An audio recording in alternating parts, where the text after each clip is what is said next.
সম্প্রতি চীনে HMPV অর্থাৎ হিউম্যান মেটানিউমোভাইরাস নামে একটি ভাইরাস শনাক্ত হয়েছে এবং আমরা মনে করতে পারি চীন থেকেই করোনা ভাইরাসের উৎপত্তিটা শনাক্ত হয়েছিল।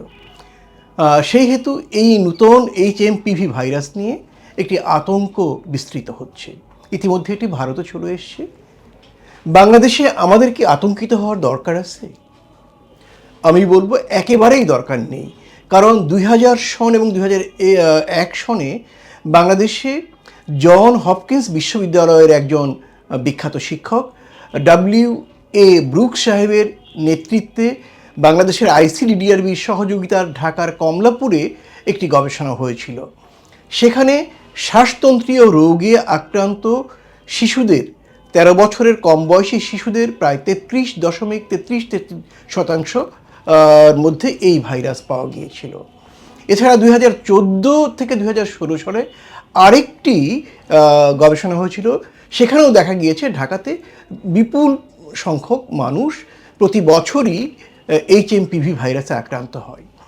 এই ভাইরাসটির আক্রান্তের লক্ষণ সর্দি জ্বরের মতো, জ্বর থাকে, মাথা ব্যথা, গলায় একটু খুসখুসুনি ভাব, কখনো ব্যথা, কখনো চুলকানি, কাশি এবং কখনো কখনো তীব্র শ্বাসকষ্ট। যাদের হাঁপানির টান রয়েছে অথবা শ্বাসতন্ত্রীয় অন্য কোনো অসুখ রয়েছে তাদের ক্ষেত্রে শ্বাসের টানটা বেশি হয়।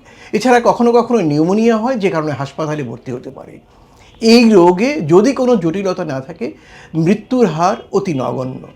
এই কারণেই আমরা বলবো ভয় পাওয়ার কোনো কারণ নেই। তবে অবশ্যই শিশুদের ক্ষেত্রে যদি কেউ শ্বাসতন্ত্রীয় রোগে আক্রান্ত হয়, তার শ্বাসের টান দেখা দেয়, অবশ্যই তাকে চিকিৎসকের কাছে নিয়ে আসতে হবে এবং চিকিৎসকের পরামর্শ অনুযায়ী চিকিৎসাটা নিতে হবে। তেমনি 65 বছরের ঊর্ধ্বে যারা, তারাও এই ভাইরাসে আক্রান্ত হওয়ার সম্ভাবনা বেশি। তাদের ক্ষেত্রেও জ্বর, শ্বাসতন্ত্রে কোনো সমস্যা হলে আমরা বলবো চিকিৎসকের পরামর্শ নেওয়া। এটি হাঁচি, কাশি এবং ছোঁয়ার মাধ্যমে ছড়ায়। এ কারণে কারো যদি হাঁচি বা কাশি হয়, জনপরিসরে তারা হাতের এই অংশটি অর্থাৎ কনুইয়ের দিকে মুখটা ঝাঁকিয়ে ঢেকে কাশবে অথবা মাস্ক ব্যবহার করবে এবং যেখানে সেখানে হাত দেবে না এবং কিছুক্ষণ পর হাত ধুয়ে ফেললে এই রোগে আক্রান্ত হওয়ার সম্ভাবনা অনেক কমে যায়। সর্বোপরি আমাদের প্রতিবেশী দেশ ভারতে এটি শনাক্ত হয়েছে এবং সেই দেশের স্বাস্থ্য মন্ত্রণালয় জানিয়েছে দেশে বিপদ সংকেত বা সতর্ক সংকেত জারি করার মতো কোনো অবস্থা নেই। আমি নিশ্চিত বাংলাদেশেও যদি বেশ কিছু পরীক্ষা করা যায় তাহলে এই ভাইরাসটির অস্তিত্ব পাওয়া যাবে। কিন্তু আমরা বলবো এ কারণে আমাদের আতঙ্কিত ভীত হওয়ার কোনো কারণ নেই। এ নিয়ে অযথা গুজব ছড়ানো উচিত নয়। তবে এটি বলবো যদি কারো কোনো শ্বাসতন্ত্রীয় অসুবিধা দেখা দেয় চিকিৎসকের পরামর্শ নেবেন। এই রোগের আক্রান্ত হলে চিকিৎসা কিন্তু সাধারণ, অর্থাৎ জ্বর থাকলে প্যারাসিটামল, কাশি থাকলে অ্যান্টিহিস্টামিন, শরীরে যদি পানি বা তরল পদার্থ কমে যায় সেটা দিতে হয় এবং প্রয়োজনে অক্সিজেন দিতে হয়।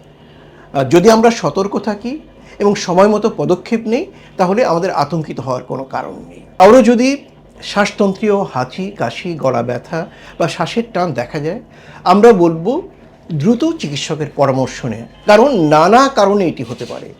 আপনার কোন কারণে হয়েছে সেটি সঠিক কেবলমাত্র চিকিৎসক 1-2 পরীক্ষার মাধ্যমে নির্ধারণ করতে পারে এবং সেই মতো গাইডলাইন বা চিকিৎসাটা দিতে পারে।